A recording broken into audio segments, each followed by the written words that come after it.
The latest Covid-19 news roundup now, and we start with Brexit Party leader Nigel Farage, who's been visited by police and warned about breaching lockdown restrictions. The move comes after he travelled to Dover from his home in Bromley to film a video of himself reporting on what he calls an illegal migrant scandal.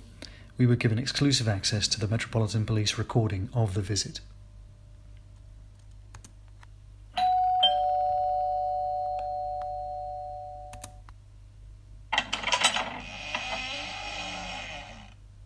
Oh, hello officers, how can I help?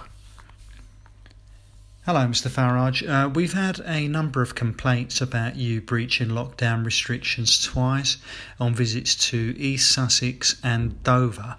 Can you confirm that you did in fact travel to these places within the last couple of weeks? Yes, that's right. And do you know why? I was researching and recording a report about illegal immigration to this country. I am a key worker and so I'm exempt. I'm afraid you're not, Mr Farage. Now, as you know, you're only allowed out to your local area for exercise or buy-in essentials. Nigel, who ring doorbell? Who was that? No one. Didn't sound like no one to me. Madam, if you can hear me, can you come to the front door, please? Natasha, don't. Hello. Hello, madam. Can I just take your full name, please? Officer, this is completely unnecessary.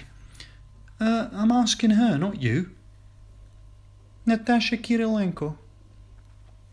Do you live here? Well... Yes, she does.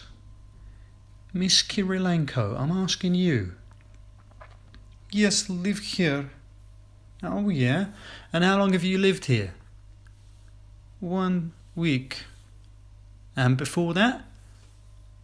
In Dover. And what brings you here?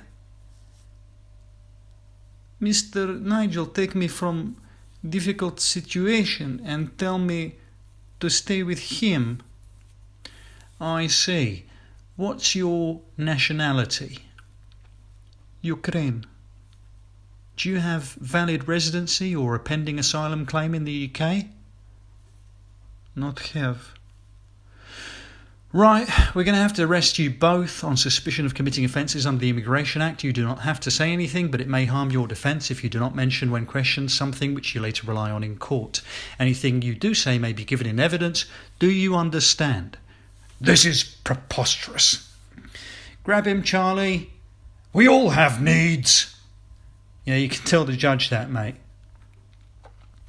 The government has been criticised for using the pandemic to transfer NHS duties to the private sector. Doctors and MPs have raised concerns after it emerged that controversial outsourcing company Serco was due to win a deal to supply 15,000 call handlers to the government's tracking and tracing project. I spoke to Health Secretary Matt Hancock to find out more.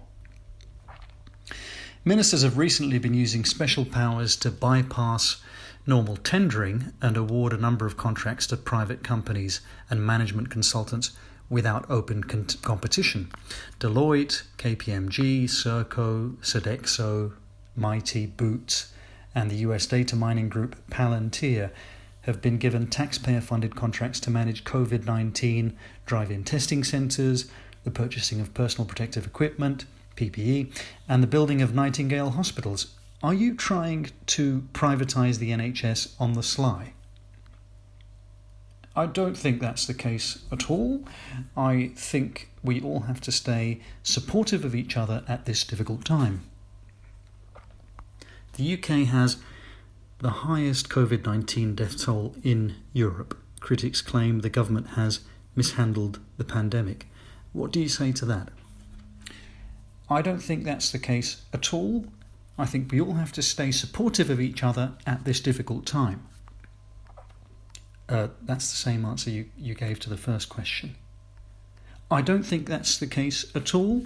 I think we all have to stay supportive of each other at this difficult time. Okay, let's move on, shall we?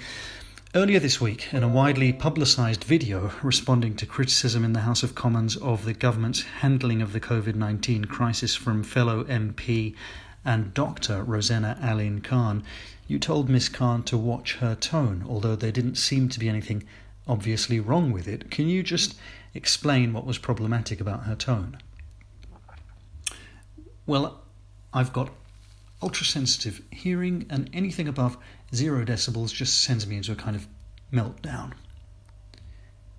So really, you didn't want to hear her talk at all? Yes, that's correct. Well, you seem to be coping okay with hearing me speak. Really sorry, Bob, but I must go now. Thank you. Robert De Niro has expressed an interest in playing New York Governor Andrew Cuomo in a film about the Covid-19 pandemic. I spoke to Mr. Cuomo earlier to get his thoughts on the offer. Robert De Niro's a great actor. Who can forget the Godfather trilogy, Raging Bull, Heat, and all that? I think it's a great choice. What do you say to critics who say your focus should be on overcoming the still current pandemic rather than who plays you in Hollywood movies? I say they can kiss my hairy Italian-American ass, okay? Mr. Cuomo, thank you very much indeed. I also caught up with US President Donald Trump earlier via video link from the Oval Office to find out about his music recommendations and the Trump family's history in relation to global pandemics. Killing these bitches, we catch them all slipping and slide on my side like we Persian at night. Trapping the days and I'm stuck in my ways. Evil what these people say.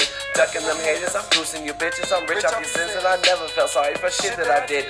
Murder on mine and we coming on time like we fucking the watch. Walking the walk, talking the talk. Taking the shit all the way to the top. Taking your bitch and she giving me top. Sucking me up like a lollipop. Swallow me down like a soda pop. Fucking until that pussy pop. Then I'm back to my moolah all up. Mr. Trump, thanks for making time to join us today. My pleasure, Bob. What was that music playing in the background? Oh, that was Grab Her by the Pussy by Billy Blanco. One of my favorites. Right. Changing the subject, I understand that your grandfather, Frederick Trump, died in the 1918 flu pandemic, and that the subsequent life insurance policy that paid out created the Trump family fortune. You know what? Fuck you, Bob. Bringing up my dead grandfather. That was a low blow. I don't like it. He was also an immigrant to the US, born in Bavaria, Germany. This interview is over. O-V-R-E. I mean, E-R.